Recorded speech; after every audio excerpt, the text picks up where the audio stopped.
বহুদিন হইল। একদিন সন্ধ্যার সময় 7 বৎসর বয়স্কা একটি বালিকা ভাগীরথী তীরে দাঁড়াইয়া অনিমেষ লোচনে স্রোতস্তাড়িত দীপমালা দেখিতে দেখিতে পশ্চাৎবর্তিনী এক বৃদ্ধাকে বলিল, আই, আমার দীপ ভাসিয়া গেল। আই উত্তর করিলেন, তা যাক, এখন তুমি ঘরে চলো, অন্ধকার হইল। আর একটু দেখি বলিয়া বালিকা দাঁড়াইয়া রহিল। বালিকাটির নাম দামিনী। বৃদ্ধ মাতামহী ব্যতীত দামিনীর আর কেহই ছিল না। সেই মাতামহীর সঙ্গে আসিয়া দামিনী এই প্রথম দীপ ভাসাইল। দীপ ভাসিয়া গেল। অন্য বালিকার ন্যায় দামিনী হাসিল না, অন্য বালিকার ন্যায় ওই আমার দীপ যাইতেছে বলিয়া আহ্লাদে সঙ্গিনীকে দেখাইল না। কেবল গম্ভীরভাবে এক দৃষ্টিতে সেই দ্বীপের প্রতি চাহিয়া রহিল। সেই অকুল নদীতে দামিনীর দ্বীপ একা ভাসিয়া চলিল। দামিনীর দ্বীপ দামিনী আপনি ভাসাইয়াছে, এখনই আর উপায় নাই। অতএব কাতর অন্তরে দামিনী বলিতে লাগিল, হে ঠাকুর, আমার দ্বীপকে রক্ষা করো। অন্ধকার ক্রমে ঘনীভূত হইতে লাগিল দেখিয়া মাতামহী দামিনীকে গৃহে লইয়া চলিলেন। দামিনী গম্ভীরভাবে কেবল দ্বীপের গতি ভাবিতে ভাবিতে গৃহে গেল। প্রাঙ্গণ পার্শ্বে একটি কলসে জল ছিল। দামিনী সেই জলে আপন ক্ষুদ্র পদদ্বয় ক্ষুদ্র ক্ষুদ্র অঙ্গুলি দ্বারা প্রক্ষালন করিয়া শয়ন ঘরে প্রবেশ করিল। শয়ন মাত্রই নিদ্রা আসিল। নিদ্রায় স্বপ্ন দেখিতে লাগিল, যেন মেঘ অন্ধকারে ভারী হইয়া নদীর উপর নামিয়া পড়িয়াছে। ওই মেঘ দেখিয়া দামিনীর দ্বীপ যেন ভয়ে অল্প অল্প জ্বলিতে জ্বলিতে পলাইতেছিল। এমত সময়ে পতনোন্মুখ ভয়ানক ভয়ানক তরঙ্গ আসিয়া তাহার চারিদিকে ঘেরিল। ওই তরঙ্গের মধ্যে একটির চূড়ার উপর গম্ভীরভাবে একটি বিড়াল বসিয়া আছে। দামিনী চিনিল যে সেইটি তাহাদের পাড়ার দুরন্ত বিড়াল। সেটি তাহাকে দেখিলেই নখাঘাত করিতে আসিত। দামিনী কর্তৃক আক্রান্ত হইলে কেমন চক্ষু মুদিয়া চিৎকার করিত, কখনো পলাইতে পারিত না। এক্ষণে তরঙ্গ চূড়ায় সেই বিড়ালকে দেখিয়া দামিনী ভয়ে মাতামহীর অঞ্চল ধরিয়া চক্ষু মুদিল। বৃদ্ধা যেন ক্রুদ্ধা হইয়া আপন অঞ্চল ছাড়াইয়া লইয়া দামিনীর ক্ষুদ্র দেহ সেই অগাধ জলে ঠেলিয়া ফেলিয়া দিলেন। দামিনী চিৎকার করিয়া উঠিল। মাতামহী ভয় কি বলিয়া নিদ্রিতা দামিনীকে ক্রোড়ে টানিয়া লইলেন। দামিনী নিদ্রাভঙ্গে আমার মা কোথায় বলিয়া কাঁদিতে লাগিল। অভাগিনীর মা ছিল না। 3 বৎসর পূর্বে তাহার মাতা নিরুদ্দেশ হইয়াছিল। পরদিবস প্রাতে 12 বর্ষীয় একটি বালক পাঠশালায় যাইতেছিল। দামিনীর গৃহদ্বারে দাঁড়াইয়া পক্ষী শাবকের নিমিত্ত পতঙ্গ সংগ্রহ হইয়াছে কিনা জিজ্ঞাসা করিল। দামিনী একাই বসিয়াছিল। বালকের প্রশ্নে কেবল মাথা নাড়িয়া উত্তর দিল। বালক অগ্রসর হইয়া জিজ্ঞাসা করিল, জ্বর হইয়াছে কি? দামিনী আবার মাথা নাড়িল। বালক বলিল, আইর ওপর রাগ করিয়াছ? দামিনী কোনো উত্তর দিল না। বালক বস্ত্রাগ্র হইতে কতগুলি পতঙ্গ দামিনীর নিকট রাখিয়া চলিয়া গেল। বালকটির নাম রমেশ। দামিনীর সঙ্গে কোনো সম্বন্ধ ছিল না, প্রতিবেশী বলিয়াই দামিনী তাহাকে রমেশ দাদা বলিয়া ডাকিত। দামিনী রমেশের বড় অনুগত ছিল। যে বিড়ালটিকে দামিনী বড় ভয় করিত, রমেশ তাহাকে দেখিলেই মারিত। স্নানের সময় রমেশ স্রোতে সন্তরণ করিয়া দামিনীর নিমিত্ত পুষ্প ধরিয়া আনিত। দামিনী তাহা লইয়া হাসিতে হাসিতে কেশে পড়িত। পড়া হইলে মাথা নামাইয়া জিজ্ঞাসা করিত, রমেশ দাদা দেখো হয়েছে? রমেশ প্রায় ভালো বলিত, আবার মধ্যে মধ্যে মনোনীত না হইলে আপনি পড়াইয়া দিত। রমেশ জানিত যে গ্রামের সকল বালিকা অপেক্ষা দামিনী শান্ত আর দুঃখিনী। আর দামিনী ভাবিত যে গ্রামের সকল বালক অপেক্ষা রমেশ দাদা তাহার আপনার জন। আর কেহ তো তাহার জন্য ফুল কুড়ায় না, পতঙ্গ ধরে না, বিড়ালও মারে না। এই জন্য রমেশ দাদাকে দেখিলেই দামিনী দৌড়িয়া নিকটে যাইয়া দাঁড়াইত, হাসি মুখে সকল কথার উত্তর দিত। কিন্তু এই দিন রমেশকে দেখিয়া আর পূর্বানুরূপ আহ্লাদ প্রকাশ করিল না। দামিনী শৈশব গম্ভীর হইয়াছে। দামিনী শৈশবে এত গম্ভীর প্রকৃতি কেন? যে সুখী সেই চঞ্চল, যে দুঃখী সেই শান্ত, সেই ধীর, সেই গম্ভীর। এক দারুণ দুঃখে দামিনী এই শৈশবে কাতর। দামিনীর মা কোথা? তাহার মা কি মরিয়াছেন? তাহলে লোকে বলে না কেন? পাড়ায় সকল ছেলে মার কোলে শোয়ে, মার হাতে খায়, মার কথা শোনে, মার মুখ পানে চায়, মার সঙ্গে গল্প করে, মার সঙ্গে কোন্দল করে, মার কাছেই দৌরাত্ম করে। দামিনীরই কপালে এই সকল হলো না কেন? আই আছে, আই বেশ, মার মতোই ভালোবাসে, তবু মার আদর কেমন? 3 বছর বয়সে দামিনী মা হারাইয়াছিল। দামিনীর মাকে একটু একটু মনে পড়িত, একটু একটু, কেবল ছায়াটি, কেবল একখানি শরীর আর একখানি মুখ, তাতে আহ্লাদ আর হাসি। যেমন যে বাল্যকালে দুর্গোৎসব দেখিয়াছে আর কখনো দেখে নাই, তাহার যেমন প্রৌঢ়াবস্থায় সেই দুর্গা প্রতিমা মনে পড়ে, দামিনীর তেমনি মাকে মনে পড়িত। দামিনী কত সময় মনে মনে মাকে গড়িত, বসনে অলঙ্কারে মনে মনে সাজাইত, তাহার উপর হাসিতে আদরে প্রতিমার সর্বাঙ্গ ভরাইয়া সাজাইত, সাজাইয়া মনে মনে মা মার মা বলিয়া ডাকিত। আজি মার কথা ভাবিতে ভাবিতে, মার কথা, দীপের কথা, স্বপ্নের কথা, রমেশের কথা, সব কেমন মিশাইয়া মনের ভিতর গোলমাল হইল। দামিনী ভাবিল, মরেই তো বেশ হয়। 10 বৎসর পরে আরো এক দিবস অপরাহ্নে একটি ক্ষুদ্র শয়নগৃহে দামিনী একা শয্যা বচনা করিতেছিলেন। পশ্চিম দিকের ক্ষুদ্র বাতায়ন দিয়া সূর্যকিরণ শয্যায় পড়িয়া দামিনীর মুখকমলে প্রতিবিম্বিত হইতেছিল। তাহার নাসাগ্রে এবং কপলে ক্ষুদ্র ক্ষুদ্র ঘর্মবিন্দু ক্ষুদ্র মুক্তা রাজির ন্যায় শোভা পাইতেছিল। দামিনী একখানি সিক্ত গাত্রমার্জনী লইয়া গাত্রমার্জন আরম্ভ করিলেন। দামিনী আর ক্ষুদ্র বালিকা নাই, এক্ষণে 17 বর্ষীয়া যুবতী। তাহার সর্বাঙ্গ এক্ষণে সম্পূর্ণতা প্রাপ্ত হইয়াছে। শরীরের গুরুত্বানুরূপ আবার অঙ্গচালনায় গাম্ভীর্য জন্মিয়াছে। দামিনী স্বভাবত গৌরাঙ্গী, এক্ষণে সেই বর্ণ অপেক্ষাকৃত নির্মল হইয়াছে। গাত্রমার্জনা সমাধা করিয়া দামিনী একখানি দর্পণ তুলিতেছিলেন। এমত সময়ে প্রাঙ্গণ হইতে একটি স্বর তাহার কর্ণে প্রবেশ করিল। দামিনী অমনি চঞ্চল হইয়া দর্পণ ফেলিয়া দ্বারে যাইয়া দাঁড়াইলেন। বালিকা বয়সে যাহারে দামিনী রমেশ দাদা বলিতেন, তিনি প্রাঙ্গণে দাঁড়াইয়া আপনার বিমাতার সহিত কথা কইতেছেন। তাহার প্রতি সস্নেহ লোচনে দামিনী চাহিয়া রহিলেন। রমেশ দামিনীর স্বামী, দামিনীর সর্বস্ব। কথা সমাধা হইলে রমেশ আপন শয়নকক্ষে প্রবেশ করিলেন। শয্যায় 2-1টি পুষ্প পড়িয়া আছে দেখিয়া দামিনীকে বলিলেন, কোন চোরে আমার নামাবলী থেকে ফুল চুরি করেছে রে? দামিনী বলিল, খুব করেছে, উনি ফুল এনে নামাবলীতে বেঁধে রাখতে পারেন আর লোকে চুরি করতে পারে না। খুব করেছে, চুরি করেছে। রমেশ বলিলেন, খুব করেছে বই কি, চোরকে একবার ধরিতে পারিলে বুঝিতে পারি। চোর আসিয়া ধরা দিল। রমেশ 2 হস্তে দামিনীর 2 গাল ধরিলেন। খুব করে দামিনীর 2 কর্ণ আবরণ করিয়া মুখখানি তুলিয়া ধরিয়া দেখিতে লাগিলেন। দামিনী রমেশের 2 বাহু ধরিয়া ঊর্ধ্বমুখে রমেশকে দেখিতে লাগিলেন। দেখিতে দেখিতে বলিলেন, আমার সর্বস্ব। দামিনীর চক্ষু অমনি জলে পড়িয়া আসিল। দামিনী কাঁদিয়া উঠিল। রমেশ দামিনীকে ছাড়িয়া দিয়া ভগ্নস্বরে বলিলেন, তুমি কি নিত্য কাঁদিবে? দামিনী চক্ষু মুছিতে মুছিতে বলিলেন, তুমি নিত্য আদর করো কেন? এই সময়ে দ্বারের পাশে ঘন ঘন নিঃশ্বাসের শব্দ উঠিতে লাগিল, যেন আরো একজন কেহ কাঁদিল। দামিনী ও রমেশ উভয়ে ব্যস্ত হইয়া সেই দিকে দেখিতে গেলেন। দেখিলেন একজন অপরিচিতা অর্ধবয়স্কা স্ত্রীলোক অঞ্চল দিয়া চক্ষু মুছিতে মুছিতে চলিয়া যাইতেছে। দামিনী তাহার সঙ্গে সঙ্গে গেলেন। বহির্দ্বার পর্যন্ত দামিনী গেলে স্ত্রীলোকটি ফিরিয়া দাঁড়াইল। হঠাৎ তাহাকে উন্মাদিনী বলিয়া বোধ হইল।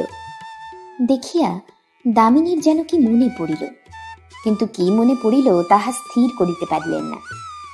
উন্মাদিনী হঠাৎ দামিনীর গলা ধরিয়া তাহার বুকে মাথা দিয়া মা মা বলিয়া কাঁদিতে লাগিল। কত কি বলিল, কত আশীর্বাদ করিল, দামিনী কিছু বুঝিয়া উঠিতে পারিলেন না, কিন্তু তিনিও কাঁদিতে লাগিলেন। কান্না দেখিলে কান্না পায় বলিয়া কি কেন তাহা জানি না। দামিনী ধীরে ধীরে উন্মাদিনীর আলিঙ্গন হইতে আপনাকে বিমুক্ত করিয়া জিজ্ঞাসা করিলেন, হাগা তুমি কে গা? উন্মাদিনী কিচ্ছু বলিল না, মা মা বলিয়া কাঁদিতে লাগিল। দামিনী বলিলেন, কাঁদিতেছ কেন? উন্মাদিনী জিজ্ঞাসা করিল, তোমার মা আছে? দামিনী কাঁদো কাঁদো হইয়া বলিলেন, বিধাতা জানেন, বলিয়াই কাঁদিতে আরম্ভ করিলেন। পাগলি বলিল, দেখো তোমার মার নামেই তুমি কাঁদিতেছ, আমি আজ আমার মা পাইয়াছি, আমি কাঁদিব না? একটি কথা সহসা বিদ্যুতের মতো দামিনীর মনের ভিতর চমকিল। এই আমার মা নয় তো?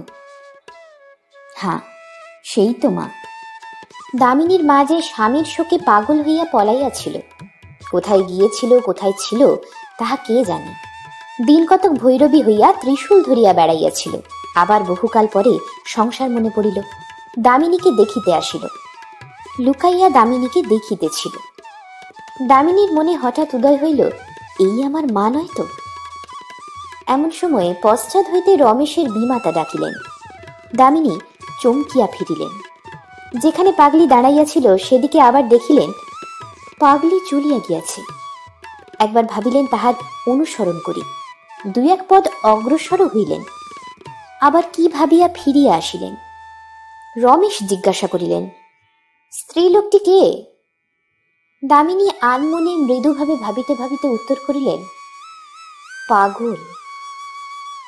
রমেশ আর কোনো কথা না বলিয়া বহির্বাটিতে গেলেন। দামিনী শয়ন ঘরে প্রবেশ করিয়া বালিশে মুখ লুকাইয়া নিঃশব্দে কাঁদিলেন। দুই একবার অস্ফুট স্বরে মা বলিয়াও ডাকিলেন। শৈশবে মা হারাইয়াছেন, সেই অবধি মা বলিয়া ডাকেন নাই। এক্ষণে পাগলের কোলে মাথা রাখিয়া কাঁদিতে বড় স্বাদ হইল।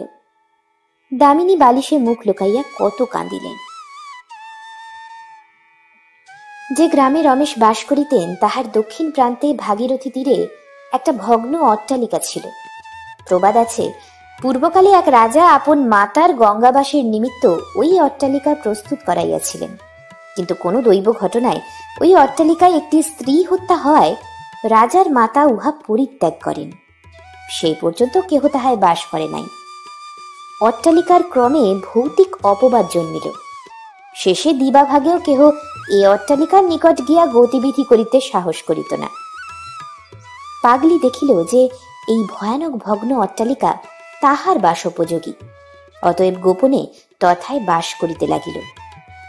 দামিনীর সহিত সাক্ষাৎ করিয়া পাগলের অনেক মতিস্থির হইয়াছিল, তথাপি মধ্যে মধ্যে দামিনীকে চুরি করিয়া এই গোপনীয় স্থানে আনিয়া একা দেখিবে এই মনে মনে স্থির করিত। আবার পরক্ষণে ইহার অকর্তব্যতা বুঝিতে পারিত। পাছে চাঞ্চল্য প্রযুক্ত আত্মপরিচয় দিয়া জামাতার কলঙ্ক রটায়, এই ভয়ে আর দামিনীর বাটিতে যাইত না। একা ভগ্ন অট্টালিকায় বসিয়া আপনা আপনি উদ্দেশ্যেই দামিনীকে আদর করিত। দামিনীকে কিরূপে রমেশ আদর করিতেছিল তাহার কথাই ভাবিত। এক দিবস রাত্রি 2 প্রহরের সময় পাগলি স্নিগ্ধ গঙ্গা জলে অবগাহন করিয়া ভগ্ন অট্টালিকার ছাদের উপর বসিয়া অন্ধকারে কেশ শুকাইতেছিল। কেশরাশি নানা দিকে নানা ভঙ্গিতে তুলিতেছিল, ফেলিতেছিল। এমন সময় পূর্ব দিকের অশ্বত্থ বৃক্ষমূলে হঠাৎ এক অশ্বের চিৎকার শুনিতে পাইল। দক্ষিণ করে কেশগুচ্ছ ধরিয়া অতি তীক্ষ্ণ দৃষ্টিতে বৃক্ষমূলের প্রতি চাহিয়া বসিল। দেখিল ক্রমে 2-1টি মশাল জ্বালিত হইল এবং তদালোকে কতগুলি অস্ত্রধারী সৈনিক আর এক অশ্বারোহী পুরুষ দৃষ্ট হইল। পাগলি প্রথমে ভাবিল ইহারা ডাকাইত, পাছে ইহারা আমার দামিনীর ঘরে ডাকাতি করে এই আশঙ্কায় দ্রুত বেগে ছাদের উপর হইতে অবতরণ করিয়া ডাকাত দিকের নিকট যাইতে ইচ্ছা করিল। ফিরিয়া ঝটিতি গৃহে আসিয়া ভৈরবী বেশ ধারণ করিয়া করাল ত্রিশূল হস্তে লইয়া সদর্পে চলিল। কথঞ্চিত নিকটবর্তী হইয়া একখানি পালকি দেখিয়া ভাবিল ইহারা ডাকাত নহে, ডাকাতের সাথে পালকি থাকে না, ইহারা বরযাত্রী হইবে। পাগলি তাহাদের সঙ্গে চলিল। দামিনীর বিবাহ সে দেখিতে পায় নাই, অতএব বিবাহ দেখিব মনে করিয়া পরম আহ্লাদপূর্বক পালকির সঙ্গে সঙ্গে চলিল। অন্ধকারে তাহাকে কেহই প্রথমে দেখিতে পায় নাই। শেষে কতদূর গেলে একজন শিবিকা বাহক তাহাকে দেখিয়া কষ্ট করে জিজ্ঞাসা করিল, কে রে, তুই এমন সময়ে আমাদের সঙ্গে যাইতেছিস? পাগলি উত্তর করিল, আমি তোমাদের সঙ্গে বিবাহ দেখিতে যাইতেছি, তোমাদের সঙ্গে বাদ্যকার নাই কেন? বাহক উত্তর করিল, এ বড় ভয়ানক বিবাহ, এ বিবাহে বাদ্য থাকে না। পাগলি এ কথায় মনোনিবেশ না করিয়া আপন ইচ্ছানুসারে জিজ্ঞাসা করিল, কাহার বাড়ির বর, কাহার বাড়ির কোণে? বাহক কহিল, হিন্দুর কোণে মুসলমানের বর। পাগলি উত্তর করিল, মিছে কথা। বাহক দেখিল স্ত্রী লোকটি পাগল, অতএব তাহার সঙ্গে ব্যঙ্গ করিতে লাগিল। কে বর? এই কথা উন্মাদিনী পুনঃ পুনঃ জিজ্ঞাসা করায় বাহক অশ্বারোহীকে দেখাইয়া দিল। উন্মাদিনী দেখিল অসম্ভব নহে, বয়স অল্প, জরির কাপড় পরিধান, আর কোনো শব্দ না করিয়া সঙ্গে চলিল। সঙ্গীদিগের পরিচয় দিতে বাহকের প্রতি বিশেষ নিষেধ ছিল, কিন্তু সে নিষেধ তাহার পক্ষে ক্রমে ভার হইয়া উঠিতেছিল। পাগলিকে পাইয়া বাহক মনে করিয়াছিল যে সে ভার নামাইবে, কিন্তু পাগলি আর কোনো কথা জিজ্ঞাসা না করায় তাহার আশা পরিতৃপ্ত করবার ব্যাঘাত জন্মিল।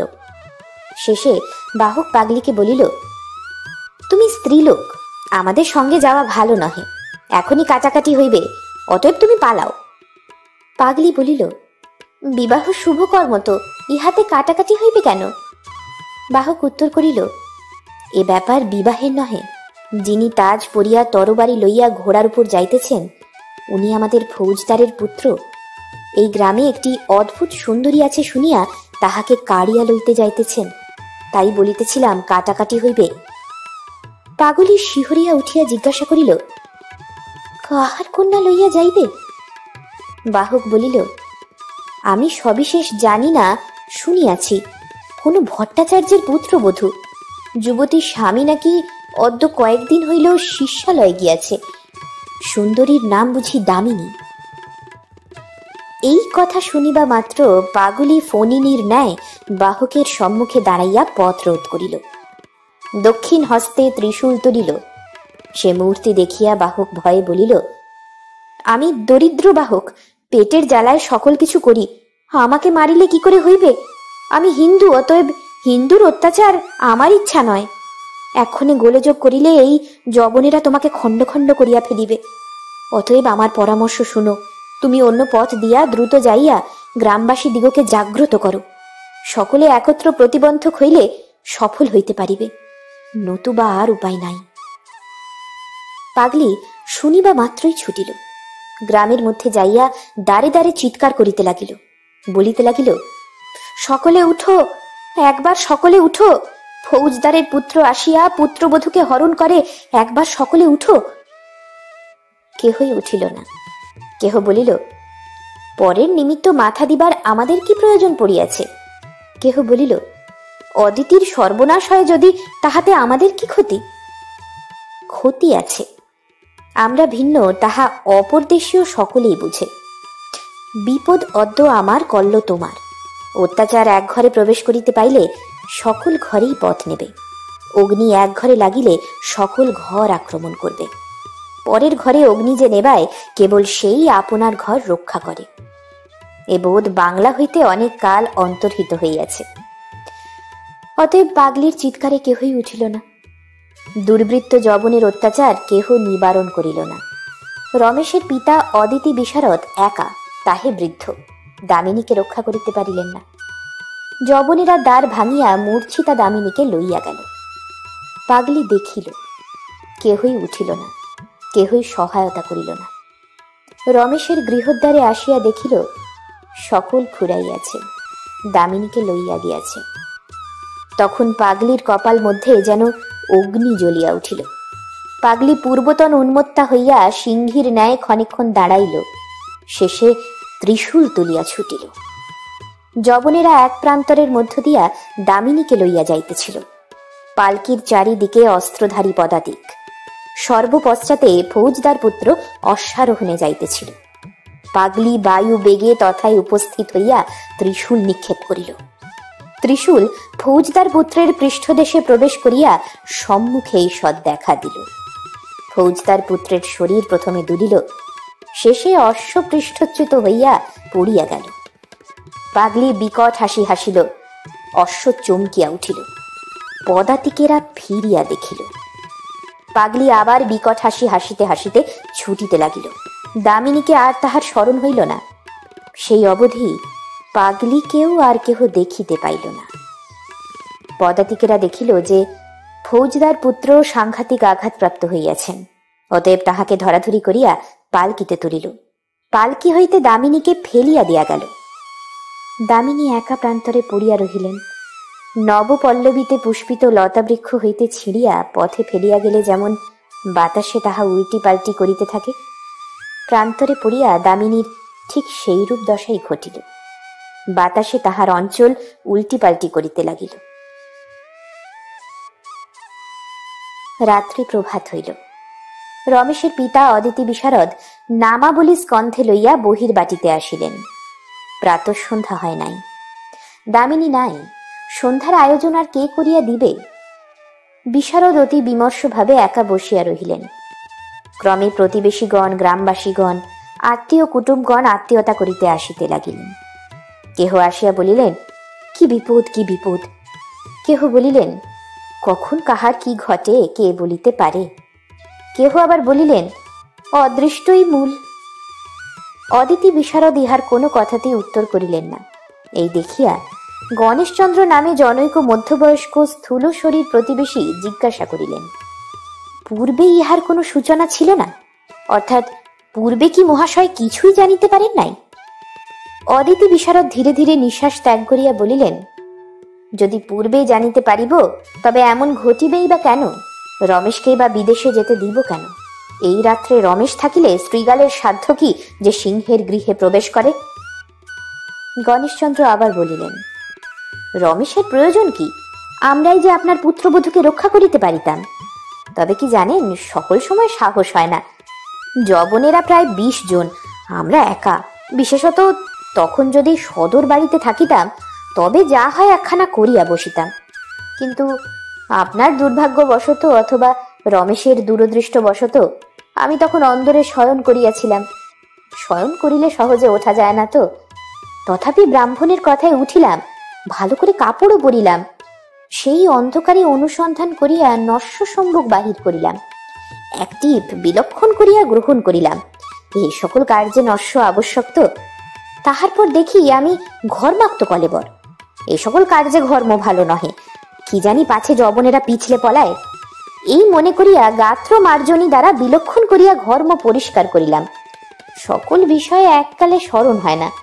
গাত্র মার্জনী রাখিলে অস্ত্রের কথা মনে পড়িল। আমি বলিলাম, পুঁতির তক্তা আনো। ব্রাহ্মণী বলিলেন, তাহার কর্ম নহে। শেষে একটি শিশু, আমার সপ্তম সন্তান, একটি ইট আনিয়া দিল। আমি সেই ইট হাতে করিয়া ছাদে আসিয়া দেখি দুর্বৃত্তেরা তখন ফিরিয়া যাইতেছে। আমি অমনি সেই ইট ছুড়িলাম। প্রতিবেশী এইরূপ আত্মবীরত্বের পরিচয় দিতেছেন এমন সময় একজন কৃষক আসিয়া বলিল, ফৌজদার পুত্র মারা পড়িয়াছে। কে তাহাকে মারিয়াছে তাহা স্থির নাই। গণেশচন্দ্র আহ্লাদে বলিয়া উঠিলেন, তবে সে আমারই ইটে মরিয়াছে। নিশ্চয় বলিতেছি, আমি যবন মারিয়াছি, আমার অব্যর্থ সন্ধান। আরো একজন ঈষৎ হাসিয়া বলিল, ওরূপ কথা মুখে আনা ভালো নহে। যিনি মরিয়াছেন তিনি ফৌজদারের একমাত্র পুত্র। সে পুত্রকে যে মারিয়াছে তাহার অদৃষ্টে নিশ্চয় শুল আছে। গণেশ অমনি ভয়ে ভয়ে জড়বৎ হইলেন। কম্পানিত স্বরে বলিতে লাগিলেন, আমি উপহাস করিতেছিলাম, আমি তা বলি নাই। আমি কি বলিতেছি? কিছুই নহে। আমার দ্বারা হাকিমের অনিষ্ট হইবে কখনো সম্ভব নহে। আমি বরং বলিতেছি যে এত ডাকাডাকি করেছে তথাপি আমি কথা কই নাই। রমেশ বড় না হাকিম বড়? এই বলিতে বলিতে তিনি পলাইলেন। যে ব্যক্তি ফৌজদার পুত্রের মৃত্যু সংবাদ আনিয়াছিল সে অদিতি বিশারদকে বলিল যে মহাশয়ের পুত্রবধূ বাড়ি ফিরিয়া আসিতেছেন। এই কথা শুনিবা মাত্র বিশারদ সকলের মুখ প্রতি চাহিলেন, কেহ কিছু বলিলেন না। শেষে অদিতি বিশারদ আপনি সকলকে জিজ্ঞাসা করিলেন, এখন এ কর্তব্য কি? আমার পুত্রবধূ যবন স্পৃষ্টা হইয়াছেন, এখনই তাহাকে গ্রহণ করা যাইতে পারে কি? সকলে উত্তর করিল যে মহাশয় অদ্বিতীয় পণ্ডিত, ইহার ইতি কর্তব্যতা আপনি মীমাংসা করুন। অদিতি বিশারদ কিঞ্চিত ভাবিলেন, শেষে অন্দরে যাইয়া গৃহিণীকে জিজ্ঞাসা করিলেন। গৃহিণী বলিলেন, সেই বউকে আবার ঘরে? তোমার ইচ্ছা হয় তুমি স্বতন্ত্র গৃহে লইয়া সংসার করো। কর্তা বলিলেন, কেন, তাহার তো কোনো দোষ নাই। দোষ তবে সকল আমার? না, তোমার দোষ দি নাই। আমি জিজ্ঞাসা করি, পুত্রবধূকে গ্রহণ করিলে কি দোষ হইতে পারে? দোষ অনেক। প্রথমত লোকে গালে কালি চুন দিবে, দ্বিতীয়ত শিষ্যেরা ত্যাগ করিবে, তখন আমার এই শিশু সন্তানের কি উপায় হইবে? কেন, লোকেরা কেন দোষ দিবে? আমাদের পুত্রবধূ কুলত্যাগী নহে, ইচ্ছাপূর্বক যায় নাই, যবন গৃহেও যায় নাই, পথ হইতে ফিরিয়া আসিতেছে। কুলত্যাগ নহে, ইচ্ছাপূর্বক যায় নাই, এ কথা তোমায় কে বলিল? তুমি সকল সংবাদই প্রায় জানো। কয় দিবস পর্যন্ত এক নারী পাগলের বেশ ধরিয়া যাতায়াত করিতেছিল। সে দিবস সন্ধ্যার সময় বধূকে লইয়া পলাইতেছিল, আমি যাইয়া ফিরাইয়া আনিলাম। ফিরে এসে বালিশে মুখ দিয়া সে আবার কি কান্না মেয়ের! আমি কি সকল কথা তোমায় বলি? তোমার পুত্রবধূ যখন দেখিল আমি থাকি তার পালাতে পারিবে না, তখন এই পরামর্শ করিয়া লোকজন আনাইয়া চলিয়া গেল। গৃহিণীর বাক্য শুনিয়া কর্তা বিস্মিত হইলেন। দু একবার বলিলেন, শাস্ত্র মিথ্যা হয় না, স্ত্রী চরিত্র কে বুঝিতে পারে? শেষে বলিলেন, তুমি যাহা বলিলে তাহা আমার বিশ্বাস হইল, আমি কদাচ তাহাকে আর গ্রহণ করিব না। অদিতি বিশারদ বহির্বাটিতে আসিয়া সকলকে বলিলেন, আমার ভ্রম হইয়াছিল, মনে করিয়াছিলাম আমার পুত্রবধূ নির্দোষী, এখনই জানিলাম তাহা নহে। তোমরা আমার আত্মীয়, তোমাদিগের নিকট বলিতে লজ্জা কি? আমার পুত্রবধূ কুলটা। অনেকদিন পর্যন্ত গৃহত্যাগ করিয়া যাইতে চেষ্টা করিতেছিল, কিন্তু গৃহিণীর সতর্কতা হেতু সফল হইতে পারেন নাই। সম্প্রতি আমার এই ঘর দ্বার ভগ্ন হওয়া, সে কেবল আমার কুলবধূর পরামর্শ ও কৌশলই হইয়াছে। সে যাহা হোক, যদি তাহাকে নির্দোষী বলিয়া আমরা স্বীকার করি, তথাপি তিনি যে যবন স্পৃষ্টা হইয়াছেন সে বিষয়ে তো আর সন্দেহ নাই। অতএব শাস্ত্রানুসারে তাহারে আর কেমন করিয়া গ্রহণ করি?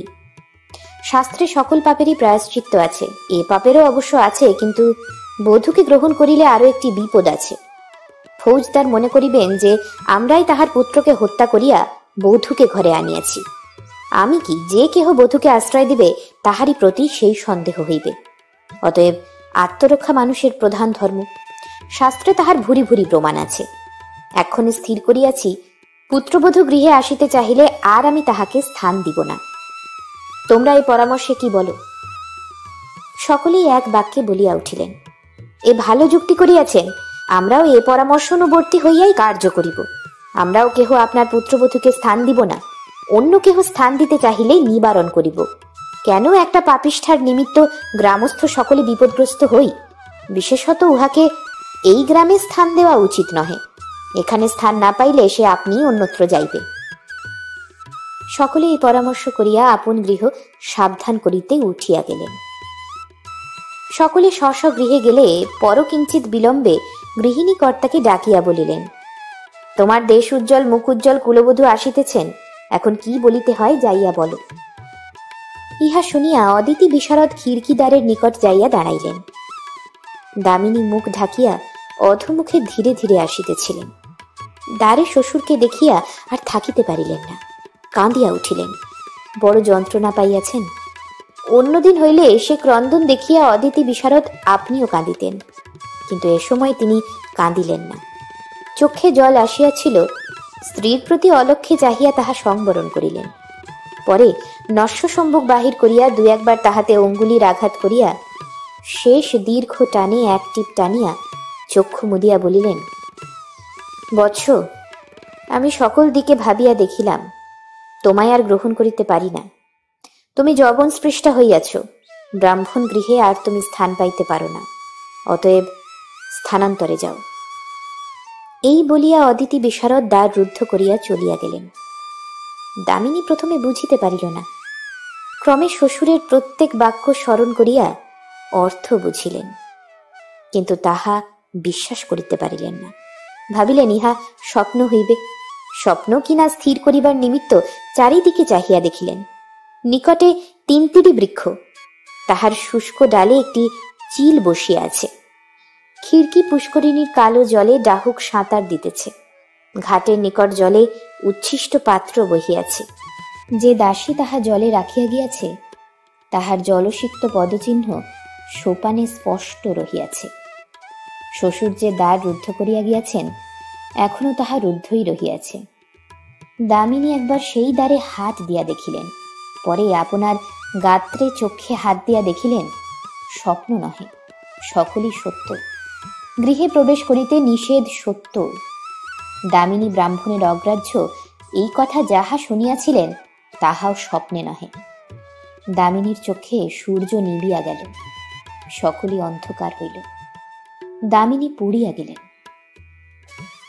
ক্ষণকাল বিলম্বে পাড়ার অনেকগুলি বৃদ্ধা, মধ্যবয়স্কা, যুবতী, বালিকা সকলে আসিয়া দামিনীকে ঘিরিয়া দাঁড়াইল। দামিনী তখনও মতি স্থির করিতে পারেন নাই। যেখানে পড়িয়া গিয়াছিলেন সেইখানে নতমুখে বসিয়া একটি দুর্বাদল নখ দ্বারা অন্য মানুষকে ছিঁড়িতেছিলেন। অন্য মানুষকে হোক আর সমনুষকে হোক, তাহার নয়ন হইতে বাড়িধারা ক্রমাগত বহিতেছিল। প্রতিবেশী দিগের মধ্যে একটি বৃদ্ধা বলিলেন, এমনও কপাল করে এসেছিলে? আহা, কি অদৃষ্ট, কি দুর্ভাগ্য। দামিনী ধীরে ধীরে মাথা তুলিয়া বৃদ্ধার মুখ প্রতি ব্যথিত হরিণীর ন্যায় চাহিয়া রহিলেন। বৃদ্ধা বলিলেন, এ মুখ প্রতি পোড়া শ্বশুর একবারও ফিরে চাহিল না? ধর্ম বড় হলো না? জাত বড় হলো? আরে পোড়া বিধাতা, কপালে মন্দ লিখিতে আর কি লোক পেলে না? এই বয়সে এই কষ্ট! আহা, মরি মরি মরি, মেয়ে তো নয়, যেন স্বর্ণলতা। আরো একজন মধ্যবয়স্কা বলিলেন, আহা, দামিনী আমাদের চির দুঃখিনী। বুড়া মাতামহী দামিনীর বিবাহ দিয়া বলিয়াছিল যে এতদিনে আমার দামিনীর উপায় হইল, এখন আমি নিশ্চিন্ত হইয়া মরিতে পারিব। আহা, যদি বুড়ি বেঁচে থাকিত তবে দামিনী দাঁড়াইবার একটা স্থান পাইত। এখন আর দামিনীর দাঁড়াইবার স্থানই নাই। দামিনীর অঙ্গ কাঁপিয়া উঠিল, ঘন ঘন নিঃশ্বাস বহিল। শেষে দামিনী মাতামহীর জন্য কাঁদিয়া উঠিলেন। উদ্দেশ্যে মাতামহীকে ডাকিয়া কাঁদিতে লাগিলেন, আই, আমায় কার কাছে ফেলে আপনি চলে গেলেন? এই ক্রন্দনধ্বনি শুনিয়া তাহার শাশুড়ি রাগ ভরে সশব্দে খিড়কির দ্বার খুলিয়া দাঁড়াইলেন ও তিরস্কার আরম্ভ করিলেন। বলি, বউ, তোমার কেমন আক্কেল আচরণ! এই 2 প্রহর বেলা গৃহস্থের দ্বারে বসিয়া মরা কান্না আরম্ভ করিলে? জানো নাকি যে এতে গৃহস্থের অমঙ্গল হয়? প্রতিবেশিনী দিগকে লক্ষ্য করিয়া বলিলেন, আর তোমাদেরই বা কি আচরণ? আপনার আপনার ঝি বউ ঘরে রেখে পরের বউ নাচাতে এলে। এখন সকলে সময় পাইয়াছ, ভালো।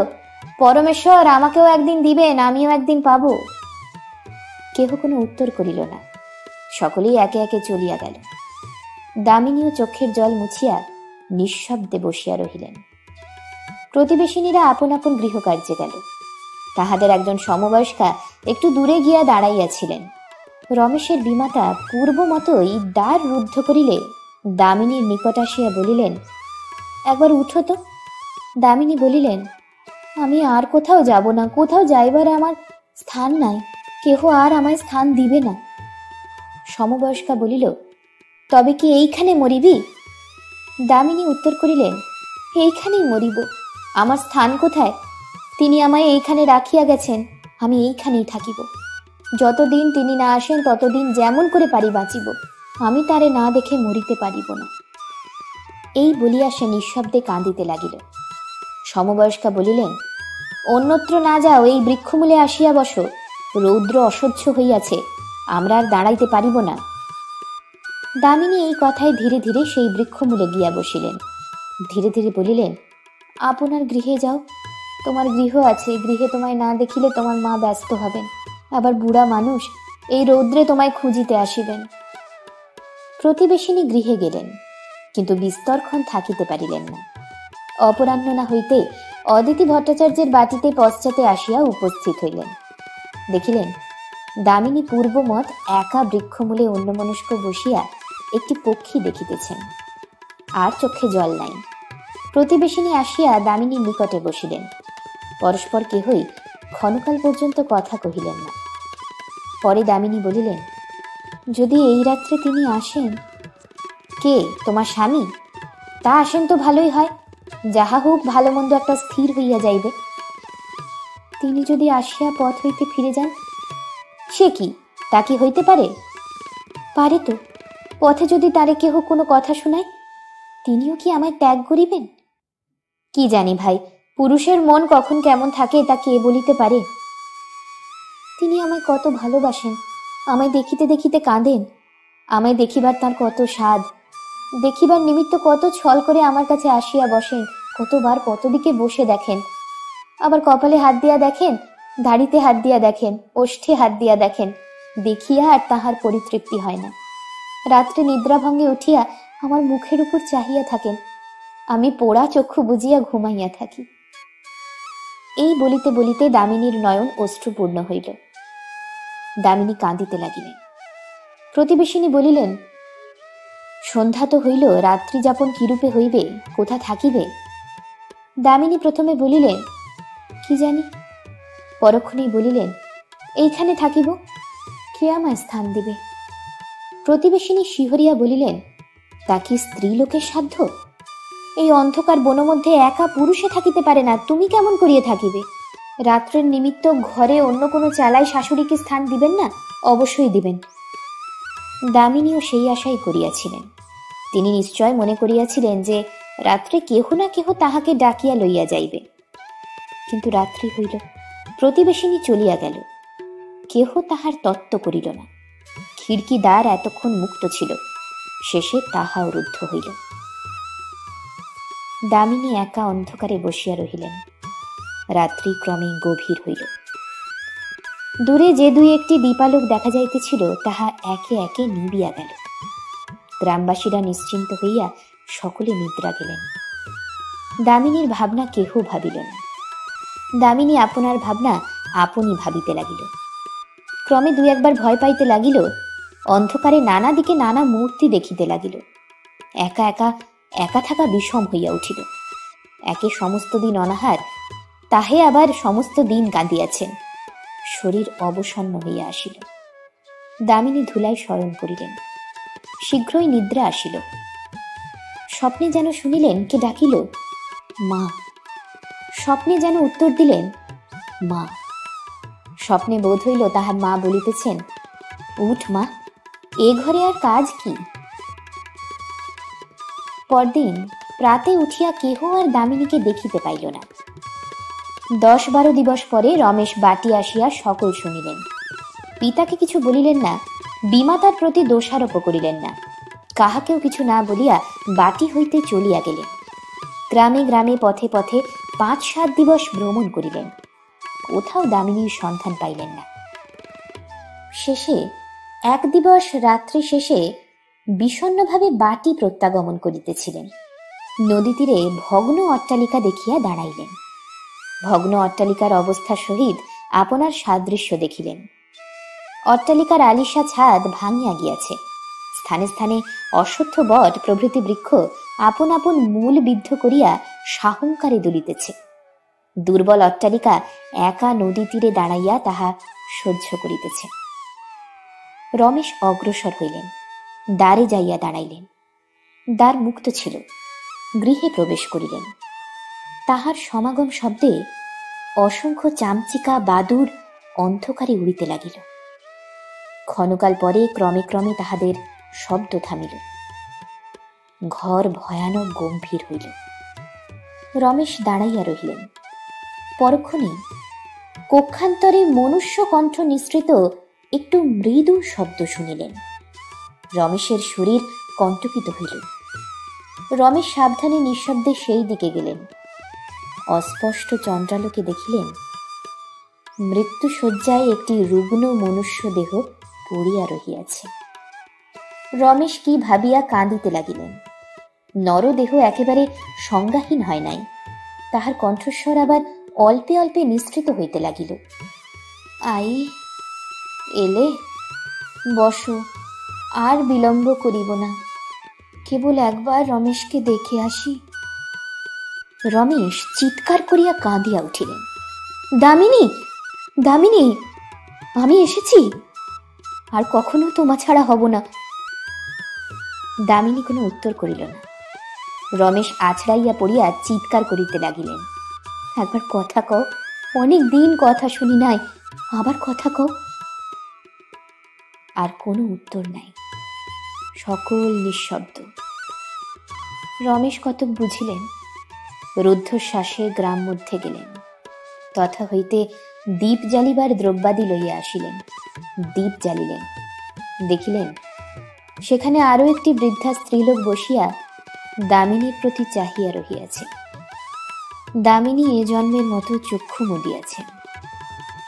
রমেশকে দেখিয়া বৃদ্ধা হাসিয়া উঠিল। সে ভীষণ হাসি দেখিয়া রমেশের শরীর রোমাঞ্চিত হইল। বৃদ্ধা উঠিল, দাঁড়াইয়া এক দৃষ্টিতে রমেশের দিকে চাহিয়া রহিল।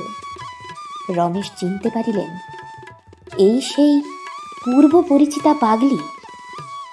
পাগলি একবার অঙ্গুলি নির্দেশ করিয়া বলিল, চুপ, আমার দামিনী ঘুমাইতেছে, ঘুমাইতেছে। পরক্ষণেই আবার বিকট হাসি হাসিয়া রমেশের উপর পড়িয়া রমেশের গলদেশ বজ্রবৎ টিপিয়া বলিল, আমি চিনিয়াছি, তুই রমেশ, তোর জন্যেই আমার দামিনী মরিয়াছে। রমেশের শ্বাস রুদ্ধ হইল, চক্ষুর শিরা সকল উঠিল। রমেশ বাক্যরহিত শক্তিরহিত শেষে দামিনীর পার্শ্বে